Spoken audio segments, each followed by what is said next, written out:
காலப்போக்கில் பெரும்பாலான வீடுகளில் கல் உப்பு பயன்படுத்துவதை நிறுத்திவிட்டார்கள்.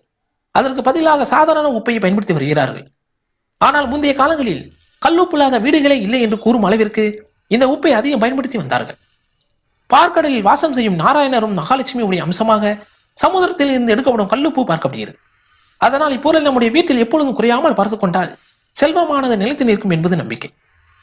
ஒவ்வொரு வெள்ளிக்கிழமையிலும் கல் உப்பு வாங்கி வந்து வீட்டில் நிரப்பிக் கொள்வது அதிர்ஷ்டத்தையும் நமக்கு தேடித்தரும். கல் உப்பை பீங்காஞ்சாடியில் வைப்பதுதான் மிகவும் நல்லது. அப்படி வைக்கும் பொழுது எப்பொழுதும் குறையாமல் பார்த்துக் கொள்ள வேண்டும். கல் உப்பை கரண்டியால் எடுத்து போடக்கூடாது. கைகளினால் தான் எடுத்து போடுவதுதான் மிகவும் நல்லது. ஏனென்றால் 5 விரல்களையும் தொட்டு எடுத்து சமையலுக்கு கல் உப்பை பயன்படுத்தினால் நல்ல பலன்கள் உண்டாகும்.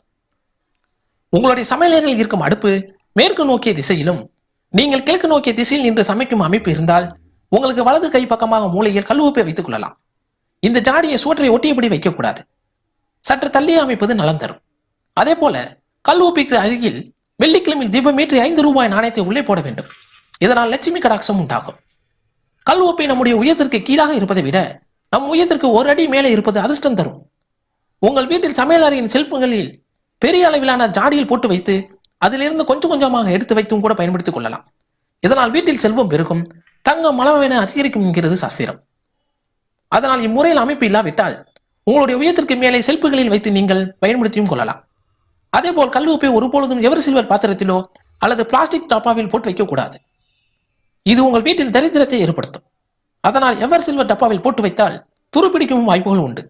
இதற்காக விற்கக்கூடிய பீங்காஞ்சாடுகளை வைத்துக் கொள்வதுதான் நல்லது. இந்த வீடியோ பிடிச்சிருந்தா உடனே கமெண்ட் பண்ணுங்க, மறக்காம லைக் பண்ணுங்க. நன்றி.